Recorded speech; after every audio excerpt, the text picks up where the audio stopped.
tellement bon que être dans sa présence, rien n'est merveilleux que d'être dans la présence de notre Dieu. Galates chapitre 5.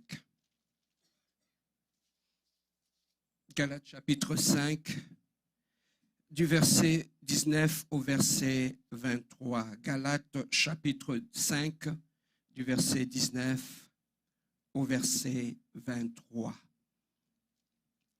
Je lis au nom de notre Seigneur Jésus-Christ. Or, les œuvres de la chair sont évidentes. Ce sont la débauche, l'impureté, le dérèglement, l'idolâtrie, la magie, le rivalité, le querelle, le jalousie, les animosités, les disputes, les divisions, les sectes, l'envie, les excès de table, les choses semblables. Je vous dis d'avance, comme je l'ai déjà dit, que ceux qui commettent de telles choses n'hériteront jamais le royaume de cieux. Amen. Rapidement, nous sommes dans le livre de 1 Corinthiens, chapitre 9.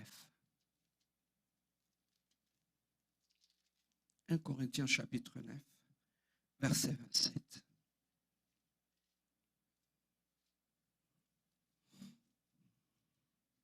« 1 Corinthiens, chapitre 9, verset 27. La Bible nous dit exactement ceci. « Mais je traite durement mon corps et je le tiens assujetti, de peur d'être moi-même désapprouvé après avoir prêché aux autres. » Je traite durement quoi? Et je les tiens de peur après avoir prêché aux autres. Nous avons les têtes baissées. Adonai, le Dieu glorieux, le Dieu de paix, le Dieu d'amour, Seigneur, nous sommes bénis en ce lieu pour t'écouter. Nous sommes bénis en ce lieu pour que tu nous parles, Jésus. Instruis-nous, guide-nous, éclaire-nous, oriente-nous. Seigneur, en ce moment, nous te demandons une chose. Donne à tout un chacun de nous un entendement de disciple. Éloigne de nous l'esprit d'intellectualisme, d'incrédulité, de vol de parole, de dureté de cœur. Seigneur de gloire, Papa, laisse que toi, l'enseignant par excellence, cher Saint-Esprit de Dieu, que tu nous enseignes. Nous sommes au pied du Maître. Que l'honneur, la puissance et la gloire te soient rendues pour l'éternité en éternité. J'entends quelqu'un qui dit Amen. Nous pouvons nous asseoir. Bien-aimés, nous commençons une série d'enseignements par rapport à l'affiche que vous voyez là. Pendant tout le mois de juin, nous allons parler sur la gestion de l'horizontal et du vertical dans nos relations. La gestion de l'horizontal et du vertical dans nos relations. J'aimerais que tu puisses prendre ton bloc-notes parce qu'il y aura beaucoup de choses que Dieu va nous enseigner. Bien-aimés, pourquoi nous voulons parler de ces thèmes? Si Dieu a permis que nous puissions parler de ces thèmes, nous devons rentrer en Éden. Comme la Bible nous dit, à chaque fois qu'il y avait un problème, on allait poser la question à Jésus-Christ. Il leur disait toujours, il n'en était pas ainsi au commencement.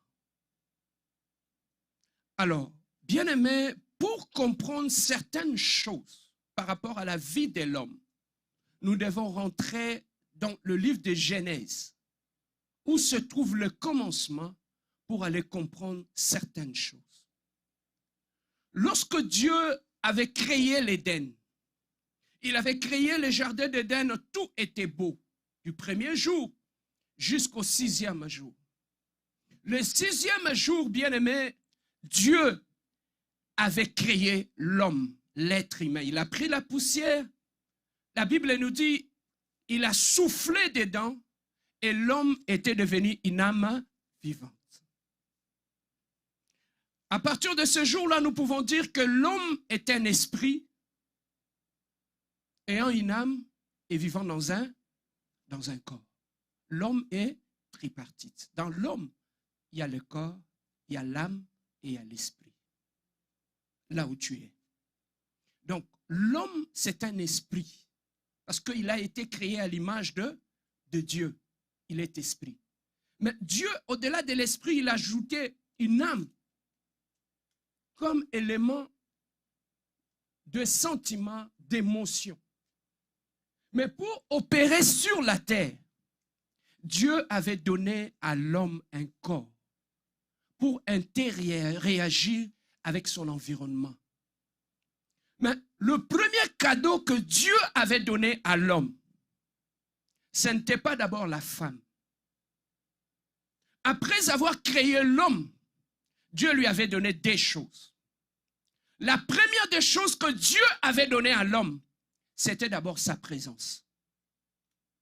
La Bible nous dit, chaque soir, Dieu venait parler à l'homme. Donc, le Dieu qui avait créé l'homme dans sa vision, ce n'était pas un Dieu qui devait rester au ciel, loin de l'homme qu'il avait créé, mais c'était un Dieu de proximité qui devait parler avec l'homme, vivre avec l'homme, avoir une relation entre le divin et l'humain. Dans la pensée de Dieu, Dieu n'avait pas créé l'homme pour qu'il aille vers lui, tout simplement quand il est dans le besoin. Mais il avait créé l'homme dans sa pensée, dans sa vision. Il devait marcher avec l'homme. Il devait guider l'homme. Il devait orienter l'homme par rapport à tous les aspects de la vie. Dieu devait être présent. Voilà pourquoi la première des choses que Dieu avait donné à l'homme, c'était sa présence. L'homme était l'ami de Dieu. L'homme parlait avec Dieu sans intermédiaire. C'est ça la vision de Dieu.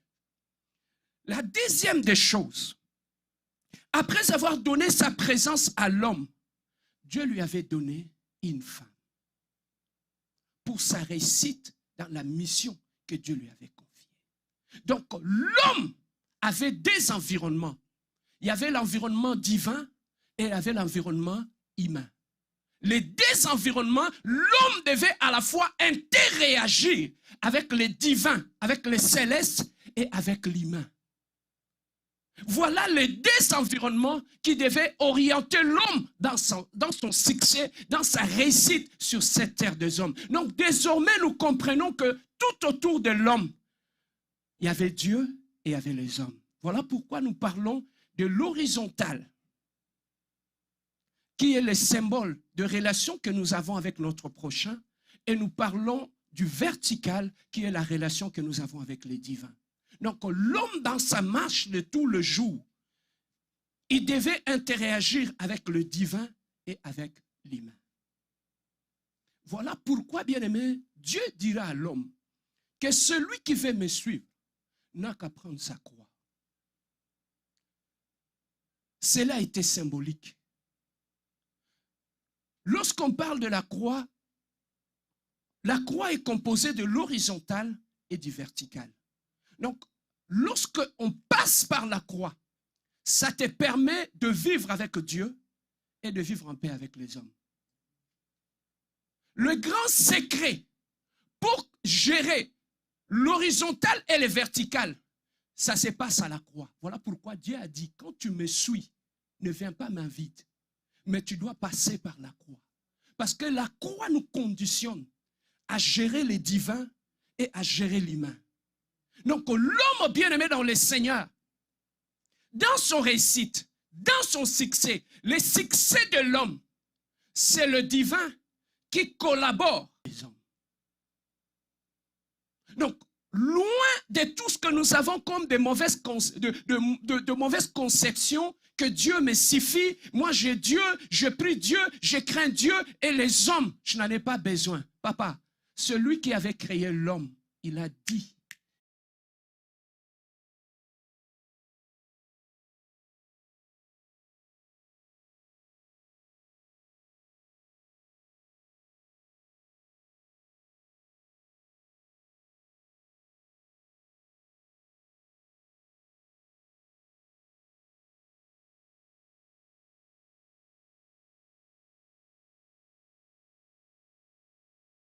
détruire cet équilibre entre le divin et l'humain dans la vie de l'homme. Son objectif, le diable sait très bien. Lorsque tu perds l'équilibre entre le divin et l'humain, c'est fini tout comme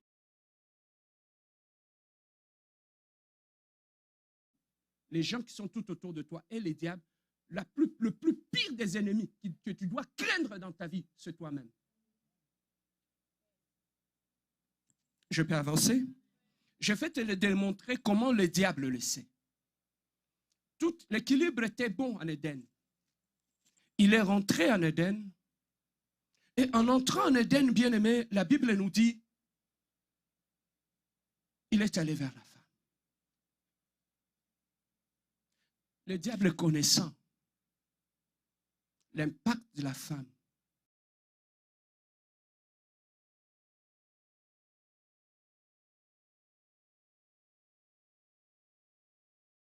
paraîtra beau à tes yeux.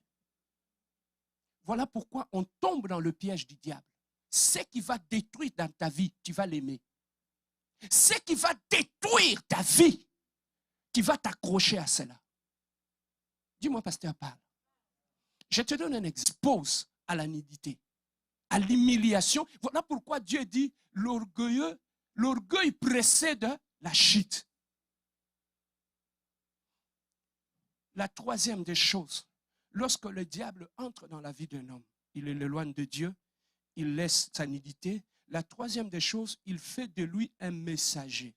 Parce que le diable a besoin d'atteindre d'autres personnes. Voilà pourquoi, après avoir mangé le fruit, Ève est allée parler maintenant à Adam. Elle est devenue évangéliste du diable. Donc, lorsque le diable entre dans ta vie, non seulement sa présence est là, mais il va te donner un message. Et c'est ce message-là qui fera en sorte que tu puisses ruiner tous ceux qui sont tout autour de toi. Une femme qui a détruit son mariage à cause de son orgueil, poussée par le diable, c'est une femme qui deviendra ce que vous voyez dans les TikTok, les coachs. Parce qu'ils deviennent évangélistes et de messagers du diable. Amen, non? Après avoir détruit son mari, qu'est-ce qui arrive? Pour détruire l'équilibre du vertical et de l'horizontal, le diable te éloigne Dieu de ta vie. Il te laisse dans la nudité. Il te donne un message. Dans la vie de Adam et Ève, qu'est-ce qui est arrivé? Celui qui avait dit, voici cette fois-ci, l'os de mes os, la chair de ma chair. Après la chute, ce n'était plus l'os de mes os, ce n'était plus la chair de ma chair, c'était la femme que tu m'avais donnée. Donc, la présence du diable dans ta vie va détruire le vertical.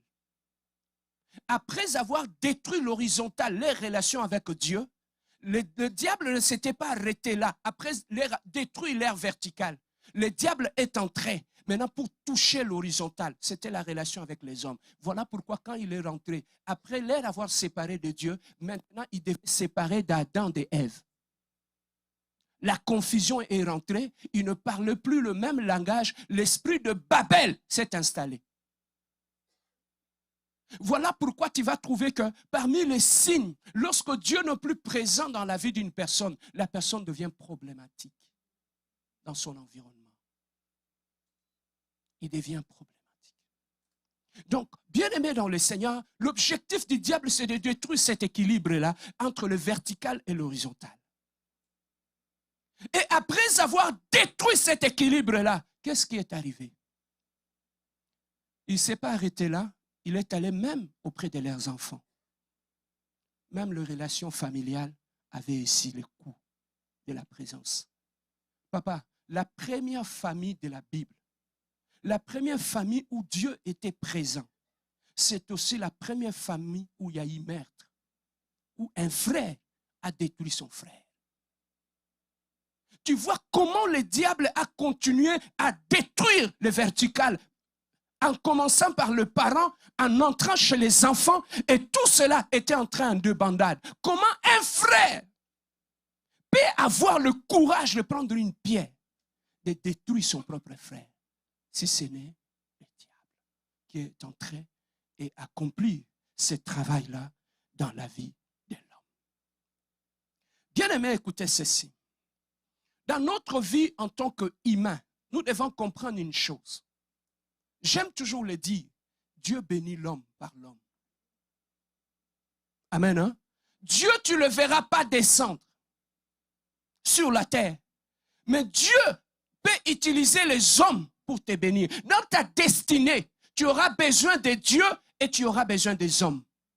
Mais pour détruire ta destinée, le diable bien-aimé dans le Seigneur fera un grand travail pour détruire le vertical et l'horizontal dans ta vie. Mais comment il procède dans nos vies pour détruire nos relations avec nos semblables?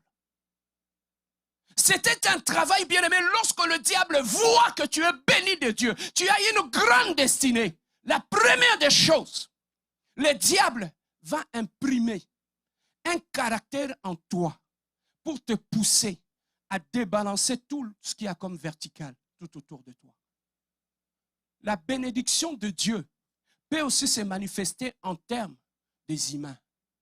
Dieu peut ou ne pas te donner l'argent, mais Dieu peut te donner les hommes. Est-ce que je peux parler? Dieu peut ou ne pas te donner beaucoup d'argent. Tu peux demander à Dieu une bénédiction, mais Dieu peut t'amener les hommes. Papa, sachez que tout autour de toi, Dieu va amener des hommes. Il y en a d'autres qui seront ta bénédiction pour aujourd'hui. Il y en a d'autres qui seront ta bénédiction dans 5 ans. Mais maintenant, quand tu as une mauvaise gestion du vertical, tu vas détruire tes bénédictions. Tu vas fermer toutes tes portes de bénédiction. Tu vois comment tu as réussi à le faire? Mais maintenant, pour le faire, je vous ai dit ici, ton pire ennemi, c'est toi-même. C'est lui qui va détruire tous ces hommes que Dieu a mis tout autour de toi comme des portes. Papa, moi, j'ai une conception des hommes tout autour de moi. Je considère chaque personne que Dieu amène dans ma vie comme une porte. Amen. Hein? Aussi longtemps que Dieu ne m'a pas encore dit pourquoi il a amené X ou Y dans ma vie, je me tais et je les gère bien. Parce que je ne sais pas pourquoi Dieu a amené cette personne dans ma vie. Mais maintenant, écoutez cette vérité. Les gens que Dieu amènera dans ta vie pour te bénir, parmi eux, il y aura des gens qui vont être faibles aujourd'hui, mais qui seront forts demain. Tu comprends?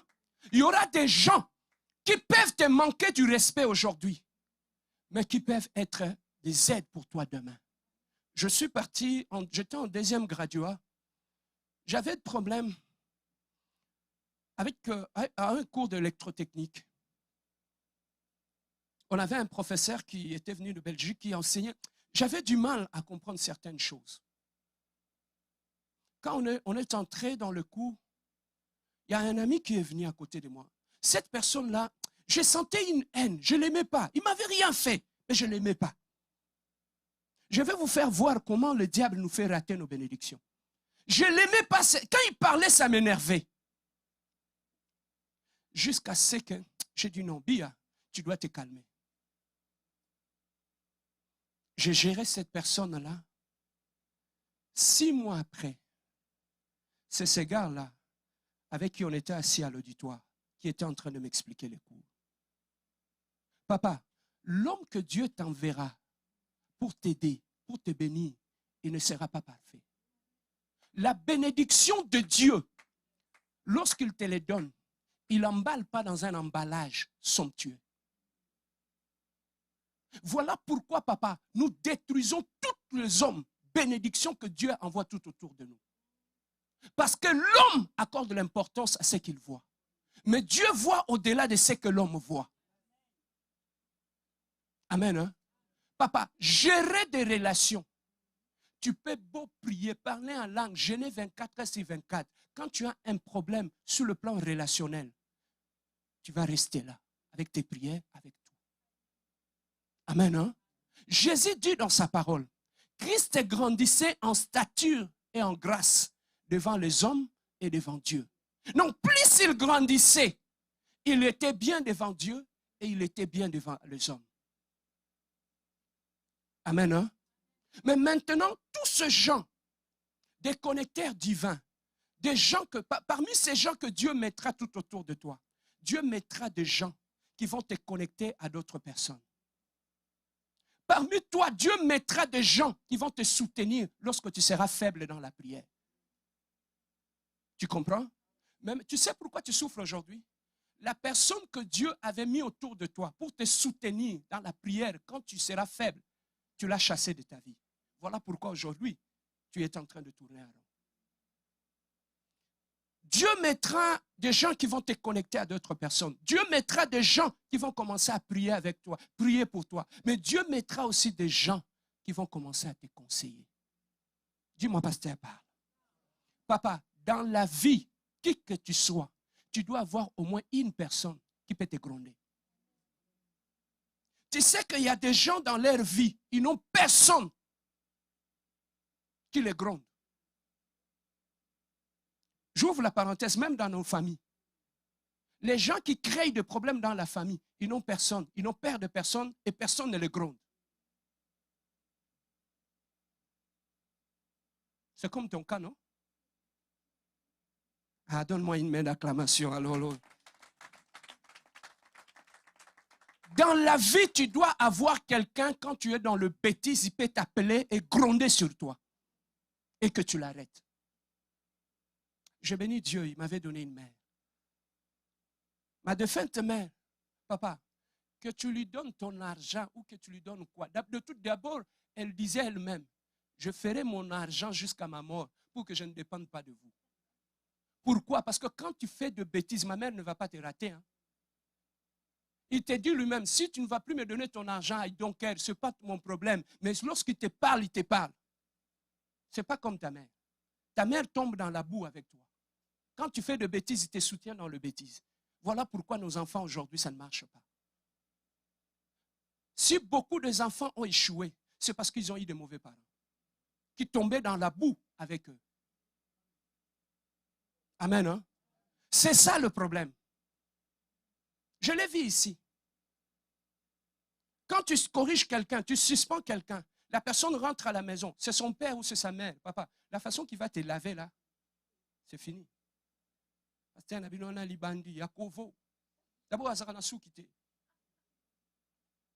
Pourquoi? Parce que tu as corrigé son enfant. Bien-aimé, dans la vie, tu dois avoir quelqu'un qui peut te corriger, qui peut gronder sur toi et te pousser à arrêter ce que tu fais. Si tu n'en as pas, tu seras perdu. Amen, non? Bien-aimé, Dieu mettra des hommes tout autour de toi. Dieu mettra des gens, papa, même Joseph. Dieu lui a montré que tu seras grand, que tu iras en Égypte, que tu deviendras grand.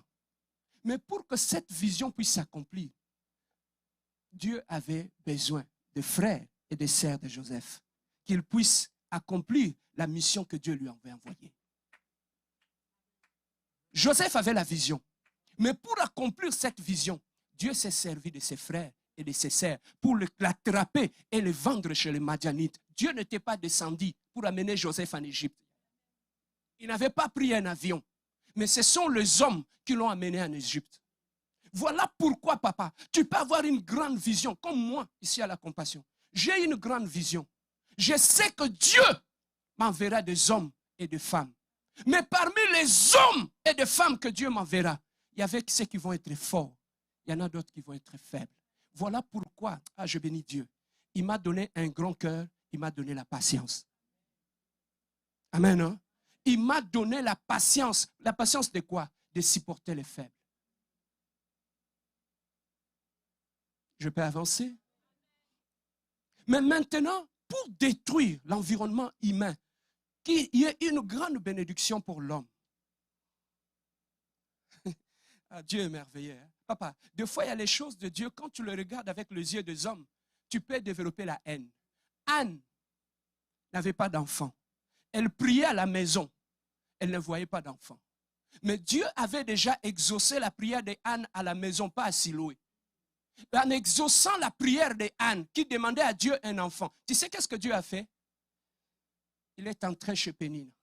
Il a commencé à utiliser Pénina pour mortifier Anne. Au fait, la pousser dans la présence de Dieu pour qu'elle aille chercher son enfant. Tu comprends comment Dieu utilise les hommes tout autour de nous pour nous pousser à prier? Bien-aimé, Dieu utilise des hommes. Jésus devait aller à la croix. Il était Dieu, non? Mais pourquoi il ne s'est pas amené lui-même à la croix jusqu'à se crucifier? Il a utilisé les hommes. Il était Dieu, non? Mais il a utilisé les hommes.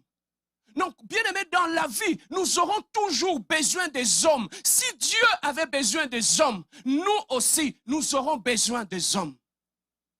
Mais maintenant, comment le diable procède à détruire l'environnement humain qui est tout autour de nous?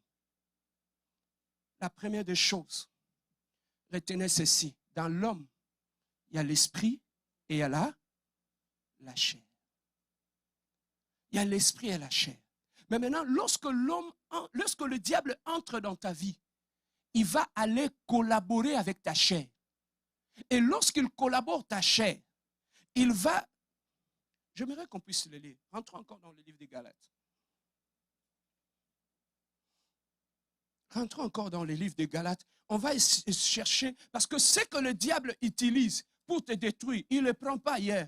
C'est quelque chose qui est en toi. Il va juste exploiter ce qui est en toi pour commencer à te détruire et à te détruire avec bien-aimé dans le Seigneur. Voilà pourquoi, bien-aimé, nous devons être prudents. Galates 5, 19. Galates 5, 19, qu'est-ce que la Bible nous dit? J'aimerais que nous puissions le lire d'un commun accord. Amen. J'aimerais que tu participes aussi. Galates 5, 19, on commence. Or, quoi? Sont quoi? Sont manifestes. C'est quoi? L'impudicité. Toutes ces choses-là qu'on est en train de citer là, ce sont les choses qu'on trouve dans la chair. Et ce sont ces choses-là qui détruisent nos relations avec les humains. Ces choses-là, le diable ne les trouve pas ailleurs. Il n'amène rien. Mais il prend ce qui est en toi. Il les exploite pour que toi-même, tu commences à te détruire. On y va, on continue. 19, on continue. Let's go. Or, les œuvres de la chair sont évidentes. Sont la débauche, l'impureté, le dérèglement, l'idolâtrie, la magie, la rivalité, le querelle, la jalousie, l'animosité, les disputes, les divisions, les sectes, l'envie, l'ivrognerie, les excès de table, les choses semblables. Amen. Hein? Bien-aimé dans le Seigneur, il dit les choses semblables. Ces choses-là, quand ils sont dans ton corps, du côté de la chair, lorsque le diable entre, il les active simplement. Il les active pour que ces choses-là puissent commencer à fonctionner en plein régime en toi. Pourquoi? Pour t'empêcher de vivre en paix dans ton entourage. Papa, lorsque tu lis la Bible, tu vas remarquer que l'homme prend son offrande, entre dans les temples avec une bonne intention. Il dépose son offrande sur l'autel. Dieu dit, si tu te souviens que tu as un problème avec ton frère, va d'abord arranger. Maintenant, je te pose la question. Si Dieu refuse l'offrande d'un problématique, à combien plus forte raison sa prière? Amen. Hein? À combien plus forte raison sa prière? C'est que le problématique, ils ont d'abord un problème avec Dieu et ils ont un problème dans leur entourage. Mais, bien aimé, comment, pasteur, on peut vivre en paix avec son prochain? Mais qu'est-ce qui fait que nous ne puissions pas vivre en paix avec notre prochain? Écoutez ceci. La première des causes, c'est quoi? Que j'ai remarqué, j'ai observé. Tu ne peux pas vivre en paix avec ton prochain aussi longtemps que tu ne fais pas la paix avec toi-même d'abord. Je ne sais pas si on me comprend. Tu ne peux pas vivre en paix avec ton prochain aussi longtemps que tu n'as pas fait la paix avec toi-même. Dans la vie, nous avons des combats, nous avons des problèmes qui peuvent nous blesser, qui peuvent nous décevoir. Mais bien aimé, en nous, dans notre subconscient, nous accumulons nos échecs, nous accumulons nos déceptions, nous accumulons les coups bas que nous avons réussis. Ça y est, dans notre subconscient, on les traîne. Et bien aimé, lorsque ces choses se logent dans ton subconscient, ça finit par modifier ta personne. Tu cesses d'être la personne que tu étais. Tu deviens une autre personne. Voilà pourquoi tu vas trouver qu'il y a certaines personnes qui développent des personnalités bizarres. Souvent, beaucoup de gens, écoutez ceci, qui créent des problèmes dans nos familles, dans nos églises, dans nos maisons, dans nos lieux de travail. Dans la plupart des cas, ce sont des gens qui sont d'abord en problème avec eux-mêmes. Ils ont des problèmes qu'eux-mêmes n'ont pas réglés. Il y a des problèmes que toi-même, tu ne t'es pas encore pardonné. Une personne qui ne sait pas pardonner lui-même, lorsque tu as un problème avec lui, il ne pardonne jamais. Parce que lui-même, il a d'abord un problème avec lui-même. Voilà pourquoi, mon frère, ma sœur, pour vivre en paix avec ton prochain, qu'est-ce que Dieu a prévu? Dieu savait que lorsque tu es blessé, lorsque tu portes en toi de blessures, de soucis, de problèmes comme ça, le diable sait que ça va modifier ta personne. Et qu'est-ce qui arrive dans la vie lorsque tu traînes toutes ces choses dans ton âme? Tu cesses d'être toi-même, tu commences à jouer un rôle. Tu joues maintenant un rôle. Ce n'est plus toi. Tu joues un rôle que la souffrance, le blessure, ton passé t'a dicté. Tu vas, bien aimé dans le Seigneur, tu étais gentil, tu riais, tu souriais, tu étais une bonne personne. Mais qu'est-ce qui a fait qu'aujourd'hui, tu es devenu une autre personne? C'est parce que ce que tu as connu est allé se loger dans ton subconscient et ton subconscient t'a dicté un autre rôle. Et tu commences à jouer le rôle du méchant. Et dans la plupart des cas, lorsqu'on ne sait pas pardonner, lorsqu'on a de choses sur lesquelles, bien aimé, qu'on n'a pas réglé dans sa propre vie, on devient problématique partout où on part. Le problème est que quand tu vis ça, tu vas croire. Le mensonge de ça, c'est quoi? Mon problème, c'est d'abord les autres. Ce n'est pas moi. Tu comprends? Laissez-moi te dire une chose. Ton vrai problème n'est pas ailleurs. Ce ne sont pas les gens qui te font du mal. C'est d'abord toi. Je peux parler? Lorsque je marche, je me suis blessé sur mon pied. Amen. Hein? J'ai une plaie sur mon pied. À chaque fois que quelqu'un va passer à côté de moi, j'aurai tendance à bouger mon pied. Pourquoi? Qu'est-ce qui m'a imprimé? Qu'est-ce qui m'a poussé à faire ces gestes-là? J'entre en mode protection pour me protéger parce que j'ai une blessure en moi. Ça m'a dicté une conduite pour me protéger. C'est comme ça aussi. Une personne qui a une blessure non guérie en elle, c'est une personne qui aura du mal à vivre en paix dans son environnement. Je peux parler? Un homme ou une femme blessée blessera d'autres personnes. Une personne qui ne sait pas pardonner à lui-même par rapport à ses erreurs du passé ne pardonnera pas d'autres personnes. Voilà pourquoi il y a encore des gens qui ont une dureté de cœur, qui ne pardonnent jamais. Mais le vrai problème, ce ne sont pas avec d'autres personnes, c'est avec eux-mêmes. Je me suis posé une question, je dis Saint-Esprit, comment la même personne, il est à Kinshasa, il est problématique. On l'enlève, on l'amène à Calgary, il est problématique. On l'amène en Espagne, il est problématique. Mais qu'est-ce qui fait qu'il rapporte toujours le problème par-ci, par-là? Dis-moi, pasteur, parle. Au-delà de conflits personnels non réglés, qu'est-ce qui imprime cette personnalité en nous qui fait que partout où tu vas, tu deviens problématique? Entre autres, dis malédiction. Lorsque sur toi, il y a un manteau de malédiction, le manteau de malédiction fera en sorte que partout où tu mettras de pied, tu vas manifester un caractère qui fera que les gens te rejettent partout où tu vas. Tu sais ça?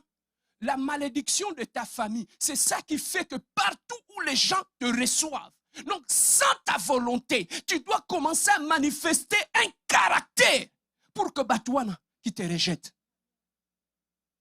Tu vas trouver que cette personne, on est bien avec elle, on lui a rien fait. Mais pourquoi il se comporte comme ça? Ton problème, ce ne sont pas les autres. Ton problème est que le manteau de la malédiction qui est sur toi t'impose un comportement. Et ce comportement fera en sorte que partout où tu iras, tu seras rejeté. Moi, dans mon travail, j'ai vu des gens, ils l'ont embauché. Ils lui ont donné 40 heures avec un bon salaire. Papa, une semaine après, on lui a mis dehors. Pourquoi? À cause de l'impolitesse. À cause de l'impolitesse. Donc, la malédiction, quand il est sur toi, ça va t'imposer un caractère. Et ce caractère fera en sorte que partout où tu iras, dans ton subconscient, tu vas manifester des natures, des attitudes, des actes, des décisions qui feront en sorte que tu sois rejeté partout. Même quand on voit avec nos sœurs, ah, je suis parti, ma belle famille ne m'aime pas, ma belle famille me rejette, je fais tout pour qu'on m'aime. Et ils sont mauvais. Non, et ils ne sont pas mauvais. Tu as le manteau de la malédiction. C'est ça qui fait que même dans ta belle famille, même quand tu vas dans cette famille-là, les gens te rejettent. Pourquoi? Parce qu'ils ont un manteau. Les fiancés, parce que tu as le manteau. Comment tu as bien commencé? Et malheureusement, lorsqu'on est encore dans le fiançailles, on est gentil, on est poli. Oh, ma belle famille. Oh, cette famille-là, c'est une famille merveilleuse. Azwalibala. Azwakaka. Bouge ton voisin, dis-lui que tu puisses avoir le mariage. Il manifeste un autre caractère. La famille, papa, la famille qui t'avait aimé, qui t'avait porté, tu vas commencer à cracher sur elle. Cette famille n'a pas de problème. As-tu vérifié si tu as le manteau de la malédiction? Tu peux avoir un bon mari, une bonne femme. Pourquoi ta femme t'a fouillé? Bouge ton voisin. Pourquoi ta femme t'a fouillé? Dis-le pourquoi ton fiancé t'a fouillé. C'est le manteau de la malédiction. Papa, le manteau de la malédiction, tu vas trouver que même là où tu vis avec un bon ami, il vit bien avec toi. Tu vas trouver que le manteau de la malédiction va commencer à te pousser à manifester un caractère pour que tu puisses perdre même un bon ami que tu avais. Amen. Hein? Tu sais comment tu le fais? Tu vas commencer à parler derrière le dos de celui qui était ta bénédiction. Et lorsque lui va apprendre ça, à Kimio, tu vois comment on perd les gens tout autour de nous? La première des choses qui font assez que nous perdons des gens tout autour de nous, nous perdons de bonnes personnes tout autour de nous, ça peut être aussi la malédiction familiale qu'on nous traîne partout. Et cette malédiction s'accompagne avec un caractère, s'accompagne avec un langage. Papa, tu viens d'une famille bien éduquée, mais comment tu es devenu impoli dans ton mariage? Qui t'avait appris ça? Adam, qui t'avait dit que tu es nu?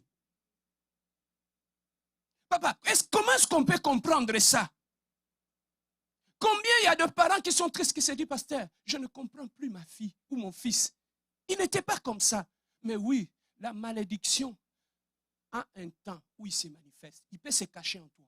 Mais il y a un temps, c'est celui-là, c'est la malédiction qui va commencer à fuir les hommes, à faire fuir les amis, qui va commencer à détruire tout ce qu'il y a comme relationnel tout autour de toi.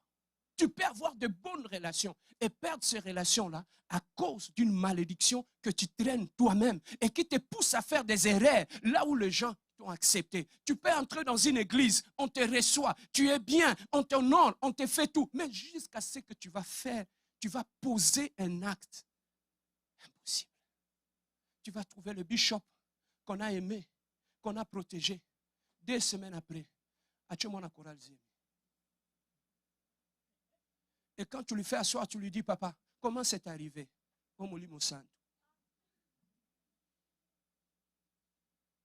Amen. Hein? Donc, il y a toujours nous devons faire très attention. Le caractère que nous manifestons peut être aussi le fruit d'une malédiction familiale qui nous accompagne partout. C'est cette malédiction-là qui te fera perdre un travail. Souvent, la malédiction peut aussi se manifester en termes de caractère. Tu as un caractère qui a été souillé par une malédiction. Et ce caractère-là, c'est ça que tu vas manifester partout où on va t'aimer, où on va te prendre dans le bras, partout où on va te considérer. Tu dois manifester quelque chose dont tu ne seras pas en paix jusqu'à ce que ces gens-là vont te rejeter. Et là, tu es calme. Ça fait partie de la malédiction. À part la malédiction, qu'est-ce qui peut nous bloquer dans notre parcours? Du défaut de caractère. Bien-aimé, tu ne peux pas garder de bonnes relations dans ta vie aussi longtemps que tu as un problème au niveau de ton caractère. Bien-aimé, aussi longtemps que tu n'as pas réglé ton caractère, aussi longtemps que tu as des problèmes au niveau de ton caractère, il te sera difficile. Dans ton caractère, s'il y a l'orgueil, tu ne peux pas garder de bonnes relations à cause de l'orgueil dans ton caractère. Tu sais qu'il y a des amitiés ici au Canada. Les amitiés se sont détruites. Tu sais tout simplement pourquoi? À cause de l'orgueil. S'il ne m'appelle pas, moi je ne vais pas l'appeler. S'il ne m'appelle pas, moi je ne vais pas l'appeler. Elle va rester comme ça. Et tu vas trouver que de bonnes amitiés, papa et moi, on gagne. À cause de quoi? De l'orgueil. C'est comme toi et Malata, n'est-ce pas? Amen, hein? Papa, si tu veux entretenir de bonnes relations que Dieu te donne, si tu veux bien les gérer, fais attention à l'orgueil. L'orgueil te fera perdre les bonnes personnes tout autour de toi. L'orgueil, bien aimé dans le Seigneur, peut détruire. La dureté de cœur, la méchanceté, ce sont des choses que nous devons bannir en nous si nous voulons garder de bonnes relations. Dis-moi, pasteur, parle. Je suis en train de chuter. Parmi les choses qui peuvent nous aider, je te donne ces secrets-là. Du pasteur parle. Si tu veux avoir de bonnes relations, la première des choses, il faut savoir faire des concessions. Savoir faire des concessions. Ça veut dire que lorsque je rencontre des personnes, ils n'ont pas reçu la même éducation que moi. Mais je dois apprendre à faire quoi? À accepter certaines choses, à savoir balancer, savoir faire des concessions. Si tu es du genre, moi c'est pas comme ça, moi si quelqu'un n'est pas comme ça, moi, papa, ils vont tout fuir. Pour avoir de bonnes relations, il faut savoir faire des concessions. Il n'est pas parfait, mais il a un bon côté. Il fait des erreurs, mais il a un bon cœur. Papa, quelqu'un peut ne pas être parfait, mais tu vas trouver que cette personne-là est toujours à côté de toi quand tu as des problèmes. Mais il n'est pas parfait. Mais si tu ne sais pas les gérer, tu risques de les rejeter pour ses défauts. Mais alors que c'est une bonne personne qui peut t'aider quand tu auras des problèmes. Tous les gens que Dieu met tout autour de nous ne sont pas parfaits. Amen, hein? Ne sont pas parfaits. La relation, c'est un rendez-vous du donner et du recevoir. Je peux recevoir un ami qui a de faiblesses, mais à cause de moi, il peut devenir une meilleure personne. Amen, hein? Il peut devenir une meilleure personne. Donc, bien aimé dans le Seigneur, la première des choses pour garder de bonnes relations, ça passe par l'humilité. La deuxième des choses, pour garder de bonnes relations, ça passe par le respect. Est-ce que tu peux dire le respect? On ne peut pas parler de bonnes relations sans le respect. Amen, hein? Même l'amour, on ne peut pas dissocier l'amour du respect. Mais malheureusement, dans nos couples, c'est ça ce qui se fait. Le matin, la femme ou l'homme te dit « je t'aime ». Le soir, s'il commence à t'insulter, il va t'insulter copieusement. Et quand elle finit, elle va dans la cuisine et prépare un foufou. Et tu es en train de manger ton foufou, en train de pleurer. On vient de te blesser. Laissez seulement le foufou. Laissez seulement le foufou. On vient de te blesser, mais tu vas trouver. Et ça appelle l'autre. La Bible dit, on te fera la guerre. Mais ils te vaincront jamais. Mais là, il est en train de manger le foufou. Ça, c'est l'homme congolais. Est-ce qu'on peut donner une meilleure acclamation? Oh, j'aime ça. Alors, le respect. Si tu veux garder de bonnes relations, apprends d'abord, à te respecter toi-même. Le manque de respect par rapport à toi-même te fera perdre de bonnes relations. Amen. Hein? Apprendre à respecter aussi ceux qui sont en face de toi. Le bonne relation, Yaya, dans la vie, ça passe par le respect, du respect. La troisième des choses, le bonne relation dans la vie. Si tu veux garder tes bonnes relations, ça passe par la discrétion. Dis discrétion. Parce qu'il y a tout autour de toi, il y aura des gens qui vont être faibles, qui viendront se confier à toi. Mais si toi-même, tu ramasses tout ce qu'on te dit et tu les exposes sur la place publique, le moyen d'amitié est là. Est-ce que je peux conseiller aux parents? Papa,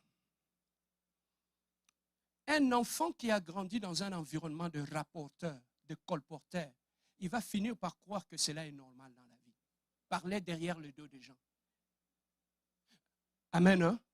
Il va croire que c'est normal parler derrière la vie des gens parce qu'il a grandi dans ça. Voilà pourquoi je dis toujours aux parents, moi je suis ton ami. Comment se fait-il que ton enfant, ton fils ou ta fille, il connaît mon passé quand j'étais encore à Boulungu? Amen. Hein? Cet enfant n'était pas encore né. Mais comment se fait-il que ton enfant connaît que moi j'allais à la rivière, me cacher pour attendre Marie-Sophie?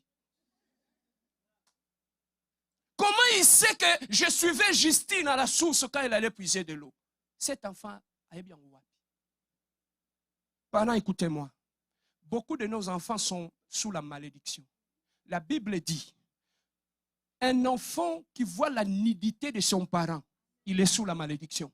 Papa, quand tu parles de la faille de tes amis à tes enfants, tu soulèves leur robe, tu montres la nudité de tes amis à tes enfants. Banana, banana, malédiction. Voilà pourquoi beaucoup de nos enfants sont maudits. Moi, je me rappelle quand j'avais mes parents. Quand elles parlent, tu rentres au salon, ils arrêtent de parler. C'est ça qui fait que moi, je ne connais rien de tous les amis de mon père. Je ne connais même pas. Pourquoi? Parce qu'ils ne m'ont pas exposé à ça. Mais aujourd'hui, oh, comment tu peux t'asseoir et parler de tout et de rien? Papa, nous devons être discrets. C'est parmi les choses. Voilà pourquoi, papa, soyez sélectif dans vos relations. Nous avons tous des passés. Nous ne venons pas du ciel. Mais bien aimés dans le Seigneur, il y a des amis, lorsque tu t'associes à eux, c'est fini au Samboué, dans cette ville. Tu ouvres une porte au diable qui va te laver et tout va être exposé. Voilà pourquoi, papa, dans ta vie, dans la vie, protégez nos enfants. Protégeons nos enfants. Pourquoi? Parce que nous exposons nos enfants à des secrets d'adultes, à des choses d'adultes. Et ça mène les enfants dans la malédiction. Je dis ça même aux serviteurs de Dieu, même à nous, le pasteur. Tout ce que les gens se confient à toi. Pourquoi beaucoup de pasteurs, ils n'ont plus de bonnes relations avec des gens? C'est parce que tout ce qu'il a entendu au bureau, des confidences des gens, il est allé sur son lit à côté de sa femme quand on lui faisait des yeux doux. Maintenant, il a commencé à raconter. Gilbert est venu me voir au bureau. Justine est venue me voir au bureau. Maintenant, la femme écoute tout ça. Mais les jours où ta femme va avoir des problèmes avec Gilbert, qu'est-ce qu'elle va utiliser pour détruire Gilbert? Où est-ce qu'il va trouver les armes? C'est ça qu'il a entendu chez son mari, non? C'est ça ce qu'il va utiliser, non?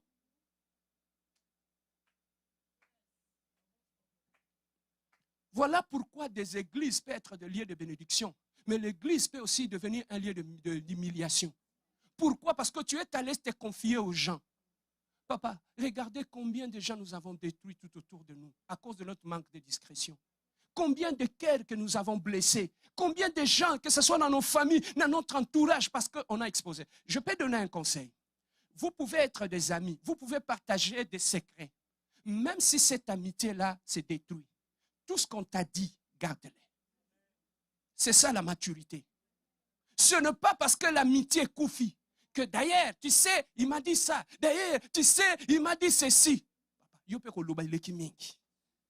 Après, il y a des choses qu'on ne dit pas.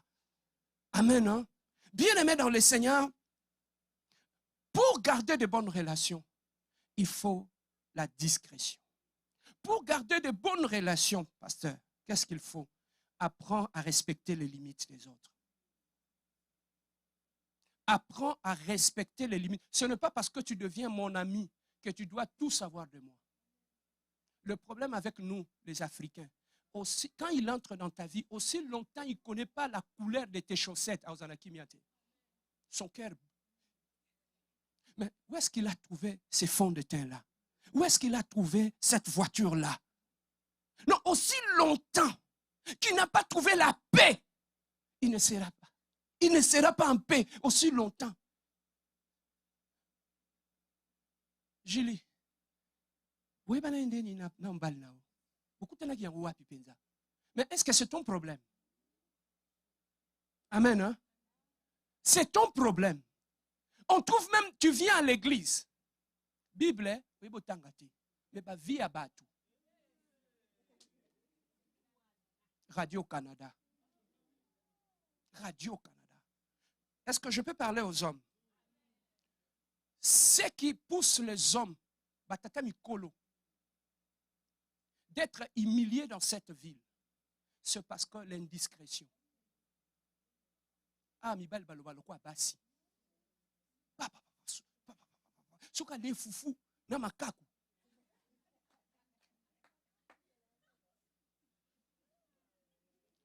Il commence à parler avec les singes. Bon, je dis ça en lingala pour ne pas scandaliser. Ils vont dire, vous mangez les singes, c'est vous. Pour ne pas les scandaliser, je dis, manki. Bien-aimé, c'est ça le problème. Je vis des hommes âgés être ridiculisés dans cette ville. Tout simplement pourquoi ils ne savent pas se taire. Papa, ça rappelle à moi charisme. Aucun n'a fait une amère.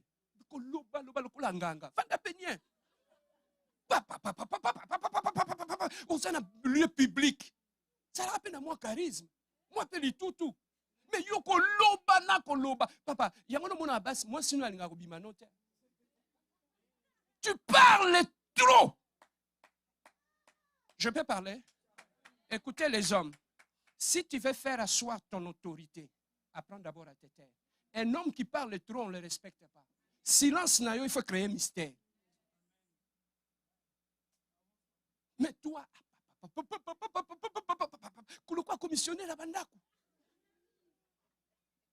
tu vas même dans une fête où tu commences à marcher. Mais tu ne peux pas t'asseoir.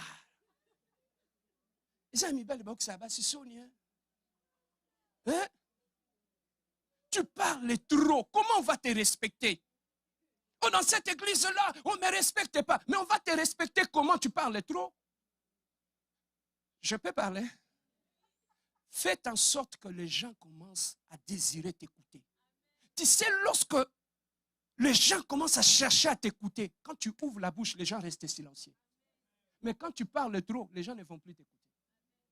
Même dans la famille, écoutez Miaya, si tu veux faire asseoir ton autorité dans la famille, apprends à te taire.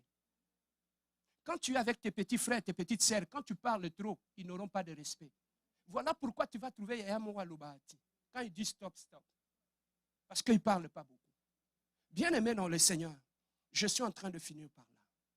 Beaucoup de gens dans cette ville, lorsqu'ils sont arrivés, Dieu savait dans son plan qu'il va mettre des hommes tout autour de toi. Mais une mauvaise gestion des relations que tu as peut éloigner tous ces gens que Dieu a mis tout autour de toi. Apprends, bien-aimé, à respecter ceux qui sont tout autour de toi. Tu garderas de bonnes relations. Même que ce soit dans ta belle famille. Lorsque tu entres, si on veut qu'on t'aime, qu'on te respecte dans ta belle famille, que tu sois homme ou que tu sois femme, apprends à te taire. Si on continue la famille à battre, qu'on a secret à libotate, obimisa libanda. Oh, pourquoi vous me regardez comme ça? Amen, hein? Oh non, cette famille, on ne me respecte pas. Mais comment nous allons te respecter quand toute notre dignité est sur la place biblique? Comment on va te respecter? Comment on va t'aimer lorsque c'est que les gens ne connaissaient pas sur nous dans la ville? Les gens le savent par toi. Voilà comment on va ramasser des malédictions dans des familles d'autrui. Pourquoi? Parce que lorsque tu es rentré, tu les as trouvés avec leurs problèmes. Laisse-les avec leurs problèmes. Ne sois pas qui na salon de coiffure. Voilà mambo kilo nanga. Merouana, asaka chiel. Nangola. Mais c'est lui qui te dit ça. Prenons par exemple, si ta femme écoute ça, Si ta femme écoute ça, papa, comment on va zobe à passer? Bon, pour nous, amis, va bien. Papa, mon bali est à paquet, et à bilora matoïté. Mon bali est à moutou.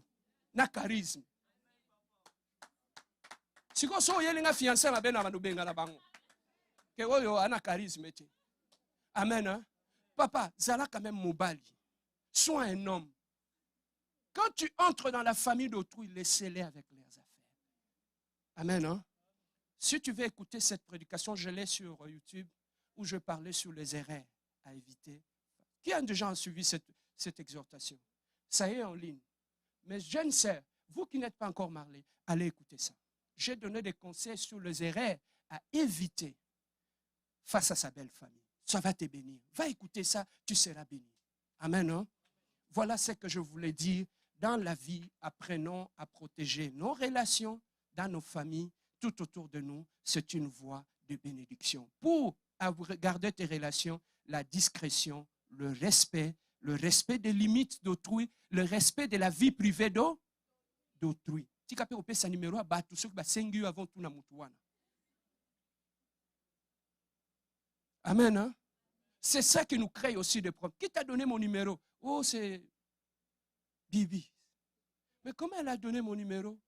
Sans me demander. Ce sont de bonnes manières. Amen. Hein? On va voir d'autres cultes où nous allons parler sur les bonnes manières aussi. Et ça, quand la Bible était, alléluia, amen. Il faut aussi qu'on puisse apprendre de bonnes manières. Yoloba, s'il te plaît. Yoloba, permettez. Poussanakuna. Lève-toi, on va bénir l'Éternel, on a fini. Est-ce que quelqu'un a été béni? Bien-aimés, ce sont les enfants qui négligent les relations, mais les adultes, ils gèrent des relations. Amen. Hein? Que Dieu te donne la maturité pour savoir gérer des relations tout autour de toi, gérer tout ce qu'il y a tout autour de toi. Amen. Hein? Nous allons baisser nos têtes, nous allons prier après avoir écouté cette parole. Nous allons demander à Dieu qu'il nous donne la sagesse dans nos relations, qu'il nous donne la sagesse pour savoir comment nous pouvons gérer tous ces gens-là que Dieu met tout autour de nous. Nous allons demander à Dieu qu'il te donne un caractère qui permet que nous puissions garder les bienfaiteurs que Dieu met tout autour de nous. Que Dieu nous aide à garder tous ces hommes que Dieu amène dans nos familles. Bien-aimés, vous pouvez être dans votre famille. Dieu peut amener une bonne femme dans votre famille pour vous aider. Il peut amener un bon mari dans votre famille pour vous aider. Mais lorsque la famille a un problème de caractère, vous allez détruire cet homme, cette femme que Dieu vous a donné. Ayons aussi, même dans nos familles, ayons aussi la sagesse pour savoir garder et protéger les hommes et les femmes que Dieu amène dans nos familles. Amen. Non? Alors nous avons les têtes baissées. Après avoir écouté ce message, j'aimerais qu'avant qu'on prie, que tu revoies. Pourquoi tu as perdu tous ces amis? Pourquoi aujourd'hui tu te retrouves seul? Le problème n'est pas d'abord ailleurs. Le problème est d'abord en toi-même. Rentre au fond de toi. Fais un examen de conscience sur ton caractère, sur ton langage, sur tes habitudes, sur tes réactions. C'est ça qui a fait que tu puisses perdre tous ces hommes providentiels que Dieu avait mis tout autour de toi. Voilà, bien-aimé, rentre au fond de toi-même. Examine-toi. Afin que Dieu te donne l'intelligence et la sagesse dans la gestion de nos relations. Nous ne voulons pas être des chrétiens qui sont en paix avec Dieu, mais qui sont problématiques avec les hommes. Mais nous voulons que nous soyons des chrétiens qui sont en paix avec Dieu et qui vivent dans de bonnes relations avec les gens qui sont tout autour d'eux. Bien-aimé, apprends à pardonner. Apprends à supporter. Apprends à aimer. Ayez la compassion de faibles tout autour de toi. Bien-aimé, tout autour de toi, il y a des gens qui ont fait des erreurs, mais tu dois le pardonner. Ce n'est pas parce qu'ils ont fait des erreurs, où on t'a insulté, on a critiqué, que forcément ils sont mauvais. Non. Pardonne-nous nos offenses, comme nous pardonnons aussi à ceux qui nous ont offensés. Bien-aimés, si Dieu nous pardonne, pardonnons aussi tous ceux qui sont tout autour de nous. Si tu veux garder de bonnes relations, apprends à pardonner, à tourner la page, à oublier et à avancer. Voilà ce que Dieu te dit. tu dois travailler ton caractère. Tu dois travailler ton langage. Tu dois te discipliner pour garder tous ces hommes et ces femmes que Dieu a mis tout autour de toi. Baisse ta tête pendant que nous allons inviter le révérend Saint-Père qui va nous amener dans cette prière où nous voulons nous aligner à la parole de Dieu